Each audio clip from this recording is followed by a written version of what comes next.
Deus é a fonte. Olá, espero que você esteja bem. Nós estamos aqui mais uma vez para darmos continuidade ao estudo do livro de Gênesis. Hoje, Gênesis capítulo 41. Mas antes é necessário que a gente faça alguns pedidos.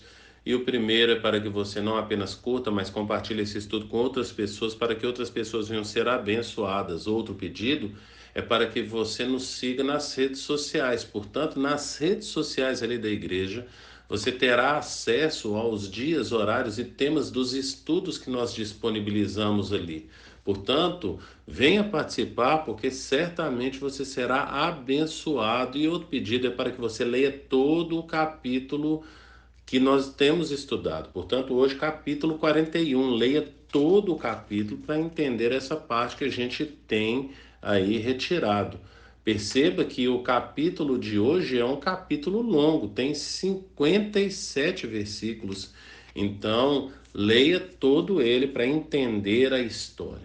Depois desses pedidos, vamos para o texto de hoje, que nós queremos ler aqui do versículo 8 até o versículo 16 do capítulo 41, que diz assim: Pela manhã, perturbado, mandou chamar todos os magos e sábios do Egito e lhes contou os sonhos, mas ninguém foi capaz de interpretá-los. Então o chefe dos copeiros disse ao faraó: Hoje me lembro de minhas faltas. Certa vez o faraó ficou irado com os seus dois servos e mandou prender-me junto com o chefe dos padeiros na casa do capitão da guarda. Certa noite, cada um de nós teve um sonho e cada sonho tinha uma interpretação. Pois bem, havia lá conosco um jovem hebreu, servo do capitão da guarda. Contamos a ele os nossos sonhos e ele os interpretou, dando a cada um de nós a interpretação do seu próprio sonho. E tudo aconteceu conforme ele nos dissera. Eu fui restaurado à minha posição e o outro foi enforcado. Faraó mandou chamar José, que foi trazido depressa do calabouço. Depois de se barbear e trocar de roupa, apresentou-se ao Faraó. O Faraó disse a José: Tive um sonho que ninguém consegue interpretar, mas ouvi falar que você, ao ouvir um sonho, é capaz de interpretá-lo.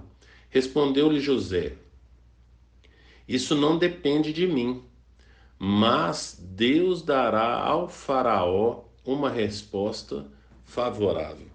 Portanto, nós percebemos algumas coisas aqui nesse texto que são necessários destacarmos. Mas antes, lá no versículo 1, vai falar que ao final de 2 anos o faraó teve um sonho.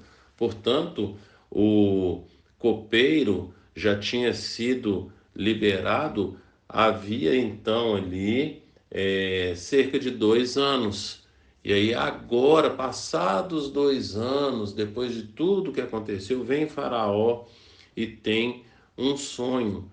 E o interessante é que ele manda chamar aqui os magos, os sábios, manda chamar todas essas pessoas aí de importância ali no Egito, de influência ali no Egito, para ajudá-lo na interpretação desse sonho, mas ninguém consegue interpretá-lo, ninguém tem a menor ideia do que significavam aí esses sonhos que ele tinha. E aí então o copeiro começa a se lembrar, e a primeira fala dele é que ele está em falta com José. Lembre-se que no estudo de ontem nós destacamos muito o comportamento de José. Portanto, as circunstâncias da vida não podem interferir na nossa identidade. José tinha uma identidade e nessa identidade dele afetava o comportamento dele. Portanto, a nossa identidade deve afetar o nosso comportamento. E ele então tinha um comportamento favorável, independente do local onde ele estava. Se na casa de Potifar ele era escravo e depois se tornou ali o governante da casa, comportamento dele continua o mesmo. Da mesma forma, quando ele chega prisioneiro ali e ele vai liderar ali, vai chefiar, vai comandar ali a prisão, vai servir ali na prisão e o comportamento dele permanece o mesmo. E aí agora nisso o copeiro se vê em falta com ele.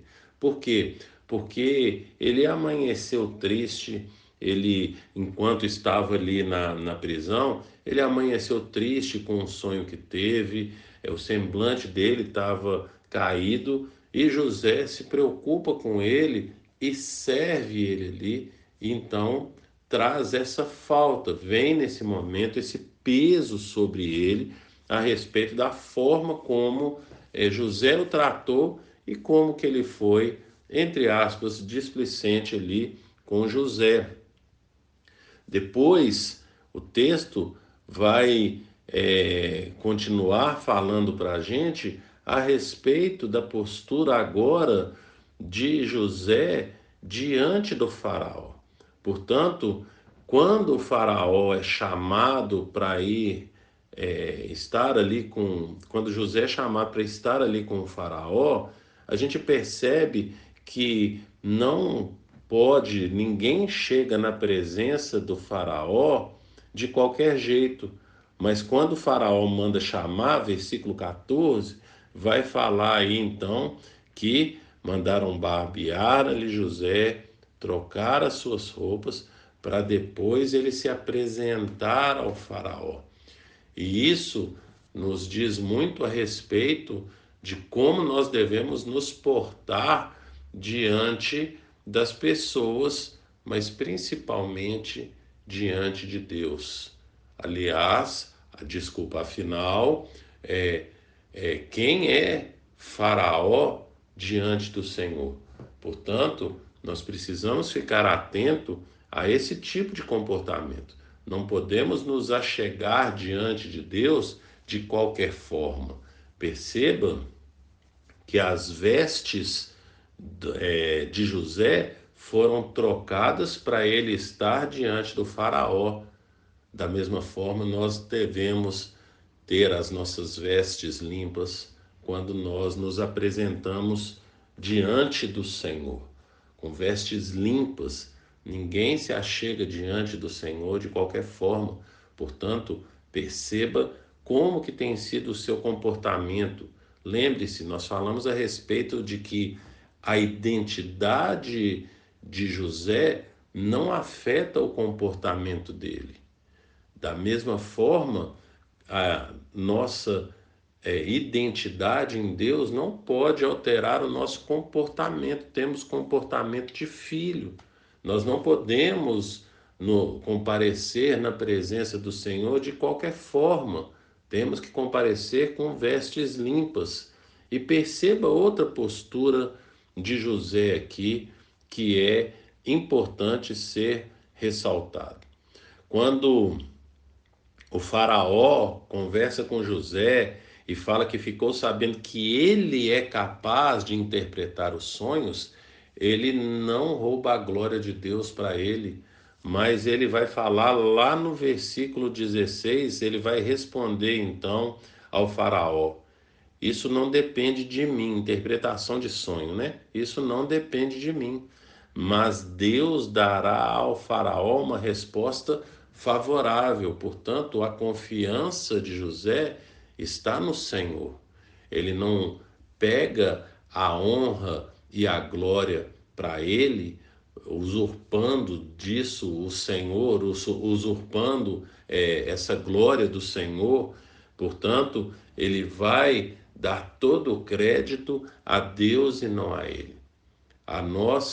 Quem nos capacita é o Senhor. Quem nos prepara é o Senhor. Então a glória tem que ser dada a ele. O crédito tem que ser dado a ele. E perceba, por fim, né, que lá no versículo 46, fala que José tinha 30 anos de idade quando começou a servir ao faraó, rei do Egito. Portanto, ele tinha 30 anos. Qual que era a idade dele quando ele foi vendido pelos irmãos, 17 anos. Passou então, e passaram-se 13 anos, então, depois da saída dele, da, vendido como escravo, até ele ser colocado como o segundo homem ali do Egito. Deus age no tempo dele. Com José foram 13 anos. Então, existe um propósito de Deus para que tudo isso se cumprisse. Perceba que a falha aqui não foi do copeiro que só 2 anos depois se lembrou de José. Não, o Senhor fez com que ele permanecesse ali, porque se José fosse retirado dali, quando será que ele iria ter essa oportunidade de chegar diante do faraó? Então, foi necessário ele ainda passar ali mais 2 anos, portanto, ele ficou um bom tempo ali encarcerado, mas apesar disso, como falamos, apesar das circunstâncias em que ele estava, aonde ele vivia, da forma como ele vivia, isso não afetava a identidade dele. Precisamos entender que existe um tempo do Senhor para que as coisas aconteçam. Então tem todo um preparo. José, durante esses 13 anos, estava sendo preparado para ser colocado ali como segundo homem do Egito. E algo que era necessário ele entender era a dependência dele em Deus. Ele precisa depender totalmente do Senhor, ele precisa estar certo disso, por isso o Senhor permitiu que ele passasse pelo que ele passou. Então, entenda que aquilo que você tem passado na sua vida, Deus ele é soberano. Ou seja, nada acontece nesse mundo sem que haja um aval, uma permissão de Deus. E quando ele permite com um propósito. Portanto, o nosso papel diante das circunstâncias, quer sejam favoráveis, quer sejam desfavoráveis, é sempre nos sujeitarmos ao Senhor, vivermos na dependência dele, entendermos que nós somos totalmente dependentes deles. Jesus falou lá no Evangelho de João, capítulo 15, versículo 5, lá no finalzinho do versículo 5, Jesus fala: sem mim nada podeis fazer. Portanto, nós somos totalmente dependentes dele e por isso nós precisamos nos relacionar com ele, mas nós não podemos nos relacionar de qualquer forma. Quando nos relacionamos com Deus, além de termos e buscarmos essa vida íntegra, devemos estar com as nossas vestes limpas. Portanto, como você tem vivido aqui, tem vivido em integridade diante de Deus, o Senhor tem visto tudo o que você tem passado e, apesar disso, Ele tem um propósito com essas circunstâncias, mas isso não pode afetar a nossa identidade no Senhor. Pense nisso e que o Senhor te abençoe.